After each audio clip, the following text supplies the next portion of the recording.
ದಕ್ಷಿಣ ಕನ್ನಡ ಜಿಲ್ಲೆಯಲ್ಲಿ ಕೋವಿಡ್ಗೆ ನಗರದ ಸರ್ಕಾರಿ ಆಸ್ಪತ್ರೆಯಲ್ಲಿ ಚಿಕಿತ್ಸೆ ಪಡೆಯುತ್ತಿದ್ದಂತಹ ವ್ಯಕ್ತಿಯೊಬ್ಬರು ಬಲಿಯಾಗಿದ್ದಾರೆ. ನಗರದ ನಿವಾಸಿಯಾಗಿದ್ರು 51 ವರ್ಷದ ವ್ಯಕ್ತಿಯಾದಂತಹ ಇವರು ಶುಗರು, ಬಿಪಿ ಮತ್ತು ಅಸ್ತಮಾ ಈ 3 ಕಾಯಿಲೆಗಳಿಂದ ಬಳಲುತ್ತಿದ್ದರು. ಡಿಸೆಂಬರ್ 19ರಂದು ಆಸ್ಪತ್ರೆಗೆ ದಾಖಲಾಗಿದ್ದಾರೆ. ಐಸಿಯುನಲ್ಲಿ ಕೂಡ ಇವರನ್ನು ಇಟ್ಟಿದ್ರು. ಆದ್ರೂ ಕೂಡ ಯಾವುದೇ ರೀತಿಯಾದಂತಹ ಚಿಕಿತ್ಸೆ ಫಲಕಾರಿಯಾಗದೆ ಮೃತಪಟ್ಟಿದ್ದಾರೆ. ಕೋವಿಡ್ ಬಾಧಿತ ಈ ರೋಗಿ ಮೃತಪಟ್ಟಿರುವುದಾಗಿ ಆರೋಗ್ಯ ಇಲಾಖೆಯ ಮೂಲಗಳು ತಿಳಿಸಿವೆ. ಇಂದು 392 ಮಂದಿಗೆ ಈ ಒಂದು ತಪಾಸಣೆಯನ್ನು ಮಾಡಲಾಗಿದೆ. ಅದರಲ್ಲಿ ಒಬ್ಬರಿಗೂ ಕೂಡ ಕೊರೋನಾ ವೈರಸ್ ಸೋಂಕು ತಗಲಿಲ್ಲ.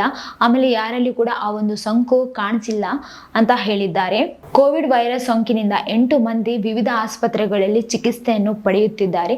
ಈ ಒಂದು ವೈರಸ್ ಆದಷ್ಟು ಬೇಗ ನಮ್ಮ ದೇಶವನ್ನು ಬಿಟ್ಟು ಇಡೀ ಪ್ರಪಂಚವನ್ನೇ ಬಿಟ್ಟು ಹೋಗಬೇಕಾಗಿ ಎಲ್ಲರೂ ಕೂಡ ಆಶಿಸುತ್ತಿದ್ದಾರೆ ಅಂತಾನೆ ಹೇಳ್ಬೋದು. ಯಾಕಂತಂದ್ರೆ ಈ ಒಂದು ವೈರಸ್ ನಿಂದಾಗಿ ಅದೆಷ್ಟೋ ಜನರ ನಿದ್ದೆಗೆಡ್ತಾ ಇದೆ ಅಂತ ಕೂಡ ಹೇಳ್ಬೋದು. ಹೊರಗಡೆ ತಿರ್ಗಾಡೋದಕ್ಕಾಗ್ಲಿ ಎದಕ್ಕೆ ಆಗ್ಲಿ ಹಂಚ್ಕೊಳ್ತಾ ಇದ್ದಾರೆ ಜನ ಅಂತಾನೆ ಹೇಳ್ಬೋದು. ಬಟ್ ಈ ಒಂದು ಇದರಿಂದಾಗಿ ಯಾರು ಕೂಡ ಅಷ್ಟೊಂದು ಭಯ ಪಡುವ ಅವಶ್ಯಕತೆ ಇಲ್ಲ ಅಂತ ಕೂಡ, ಕೋವಿಡ್ ನಿಂದಾಗಿ ಹಂಚ್ಕೊಳ್ಬೇಡಿ ಅಂತ ಹೇಳಿ ಕೂಡ ಹೊಸ ಮಾರ್ಗಸೂಚಿಗಳನ್ನು ಹೊರಡಿಸಿದ್ದಾರೆ. ಆ ಎಲ್ಲ ಮಾರ್ಗಸೂಚಿಗಳನ್ನು ನೀವು ಎಲ್ಲರೂ ಕೂಡ ಅಳವಡಿಸ್ಕೊಂಡ್ರೆ ಈ ಒಂದು ಸೋಂಕಿನಿಂದ ದೂರ ಇರಬಹುದಾಗಿ ಮೂಲಗಳು ಕೂಡ ತಿಳಿಸಿವೆ ಅಂತಾನೆ ಹೇಳ್ಬೋದು. ಇನ್ನು ಮತ್ತಷ್ಟು ವಿಡಿಯೋಸ್ಗಾಗಿ ನಮ್ಮ ಚಾನಲ್ ಅನ್ನು ಲೈಕ್ ಮಾಡಿ, ಶೇರ್ ಮಾಡಿ, ಸಬ್ಸ್ಕ್ರೈಬ್ ಆಗಿ. Thank you.